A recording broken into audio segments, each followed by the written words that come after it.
Halo guys, selamat datang di channel Dom saja. Di video kali ini saya akan membahas alur cerita dari film Always.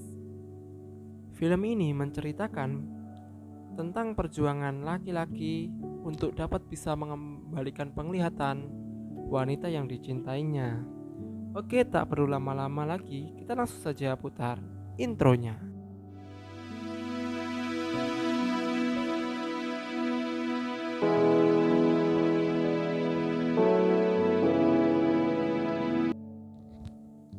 Di awal film, kita diperlihatkan tokoh utama yang bernama Jang Marcelino. Agar mudah kita sebut saja Mas Jang. Mas Jang ini bekerja menjadi akang galon, mengantar galon dan juga menjemput galon di perusahaan dan tempat lainnya. Dikarenakan Mas Jang membutuhkan keperluan hidup lebih, pada malam hari dia menyambi atau mencari kerja sampingan. Alhasil dia mendapatkan kerja sampingan sebagai tukang parkir pada malam hari menggantikan kakek-kakek yang mau pulang kampung. Hari pertama bekerja, Mas Chang agak dibuat terkejut dengan kedatangan cewek cantik yang bernama Jung Hwa. Karena panggilan nama dari si cewek ini sulit, kita panggil saja Neng Dinda. Kemudian Mas Chang menanyakan siapa gerangan ini. Neng Dinda pun kaget dan mencoba menanyakan di mana kakek yang bekerja sebelumnya. Dan di sini kita mengerti bahwa Neng Dinda kerap datang ke tempat itu untuk menonton drama. Tapi karena kondisi di luar hujan, Mas Jang pun merasa kasihan dan mengajak Neng Sarti menonton drama bersama. Saat nobar drama, Mas Jang sedikit melirik Neng Dinda karena terpesona akan kecantikannya dan juga rasa penasaran yang amat mendalam. Keesokan harinya, Neng Dinda bekerja di suatu perusahaan pelayanan bagian melayani kostumer.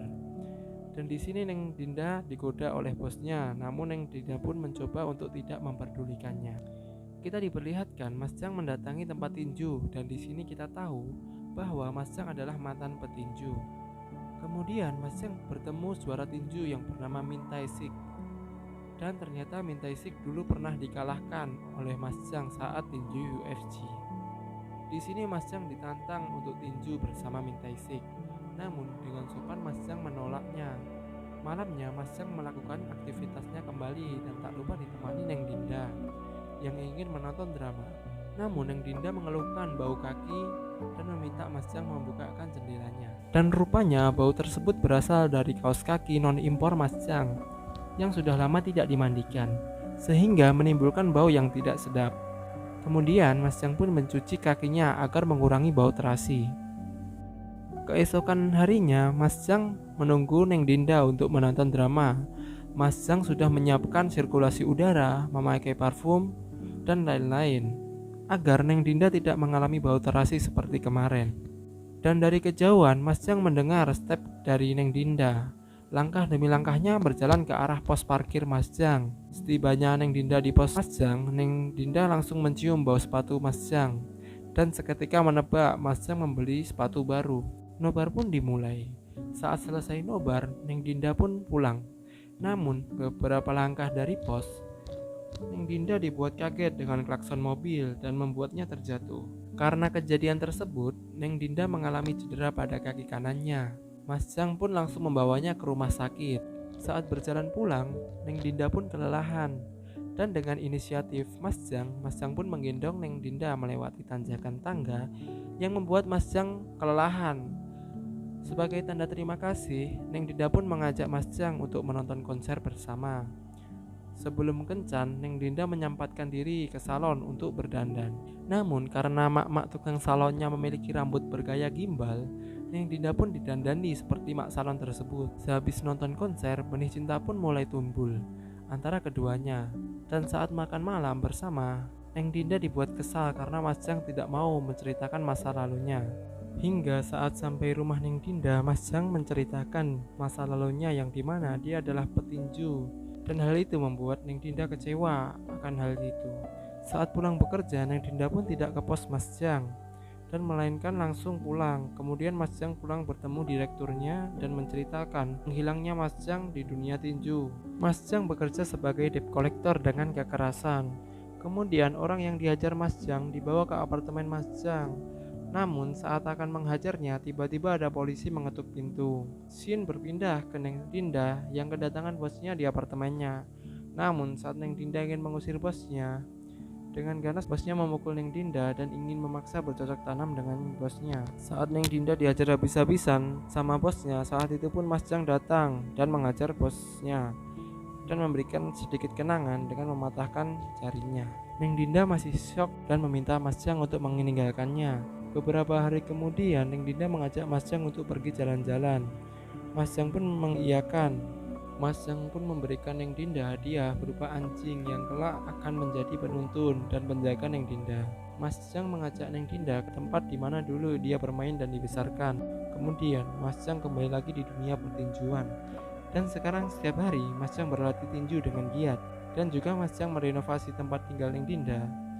Dan semakin kesini, Neng Dinda dan Mas Jang semakin dekat dan tinggal serumah. Saat Mas Jang sedang bermesraan dengan Neng Dinda di kamar, Mas Jang dipijat Neng Dinda dan kemudian keduanya melakukan ritual bercocok tanam. Suatu saat, Neng Dinda mengajak Mas Jang ke makam orang tua Neng Dinda. Dan Neng Dinda bercerita tentang kejadian di masa lampau yang membuat kedua orang tua Neng Dinda meninggal dunia.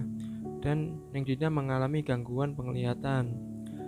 Yang dimana Neng Dinda melihat orang terbakar lompat dari gedung. Kemudian Neng Dinda gagal fokus dan mengalami kecelakaan. Dan kita akan flashback ke sebelumnya yang dimana Mas Jang dihampiri polisi di apartemennya. Bapak-bapak yang ditawan Mas Jang hendak bunuh diri dengan cara membakar diri, ingin melompat dari gedung. Mas Jang pun sudah berusaha menahannya, namun karena kepanasan Mas Jang melepas tangan bapak tersebut hingga terhempas ke bawah. Pada saat itu juga Mas Jang melihat mobil mengalami kecelakaan, yang dimana itu adalah Neng Dinda dengan keluarganya. Mas Jang seketika kaget dan marah kepada dirinya dan menyesali dirinya sendiri. Scene berikutnya memperlihatkan kondisi mata Neng Dinda mulai parah. Mas Jang pun mencari Mintaisik untuk meminta pinjaman uang sebesar 30 juta won. Namun Mintaisik tak dapat meminjamkan uang sebanyak itu dan memberi saran Mas Jang dengan mempertemukannya dengan bos mafia. Dan dalam pertemuan itu bos mafia menawarkan kepada Mas Jang melakukan tinju bebas, yang dimana tinju ini diadakan bos-bos mafia di setiap negara. Tinju yang dilaksanakan di Thailand, karena tinju ini ilegal, bos mafia berpesan kepada Mas Jang agar tidak ketahuan, dan bos mafia memberikan DP dan ponsel untuk berkomunikasi, serta menyuruh Mas Jang menghapus semua identitas supaya tidak ketahuan. Sebelum Mas Jang berangkat, Mas Jang mengantar Neng Dinda ke ruang operasi. Setelah itu Mas Jang langsung berangkat ke Thailand dengan identitas barunya, yaitu Kim Hak Son. Sesampainya di Thailand, Mas Jang sudah pergi ke tempat yang dijanjikan dan dijemput oleh seseorang dan diantar ke lokasi tinju ilegal tersebut. Tarungan pun dimulai. Dengan susah payah, Mas Jang mampu mengalahkan lawannya. Meskipun awalnya kewalahan, namun akhirnya Mas Jang mengeluarkan serangan pukulan double dan sebuah oleh-oleh tendangan yang pernah diajarkan oleh guru TK-nya mampu menumbangkan lawannya hingga tak berdaya. Dan scene memperlihatkan Neng Dinda selesai dan bisa melihat kembali. Scene beralih ke Mas Jang yang menelpon rumah sakit mengenai operasi Neng Sarti apakah berjalan dengan lancar. Namun tiba-tiba dari belakang ditabrak sebuah mobil dan orang dalam mobil itu menusuk Mas Jang beberapa kali. Saat hendak membunuhnya, tiba-tiba ada mobil dari arah berlawanan yang membuat Mas Jang tidak jadi terbunuh dan orang itu langsung mengambil berlian lalu pergi. Dan ternyata di dalam mobil itu ada Mintaisik. Neng Dinda yang sudah bisa melihat ini menanyakan di mana Mas Jang hingga melaporkannya ke kantor polisi. Namun tidak ketemu hingga 2 tahun kemudian Neng Dinda mulai membuka usaha pembuatan vas bunga dan pijat otot kepada pasien di suatu rumah sakit. Dan di sini Mas Jang dengan Neng Dinda bertemu kembali. Namun Mas Jang tidak berani memperkenalkan dirinya kembali kepada Neng Dinda dikarenakan wajahnya yang mengalami kecacatan kulit. Saat Neng Dinda memijat punggung Mas Jang, Neng Dinda teringat akan bentuk-bentuk punggung mirip dengan punggung Mas Jang. Namun saat melihat namanya ternyata bukan. Beberapa hari kemudian, saat Mas Jang sedang berjalan, tiba-tiba Dingga, anjing yang dulu pernah diberikan oleh Mas Jang, menghampiri Mas Jang membuat Mas Jang terjatuh. Dan sesampainya di toko, anjing itu terus menggonggong seperti memberikan isyarat. Dan seketika Neng Dinda menangis dan sadar bahwa itulah lelaki yang selama ini dia cari. Ia menangis mencari Mas Jang sampai suatu ketika Neng Dinda ingat suatu tempat yang Mas Jang akan selalu mengunjunginya.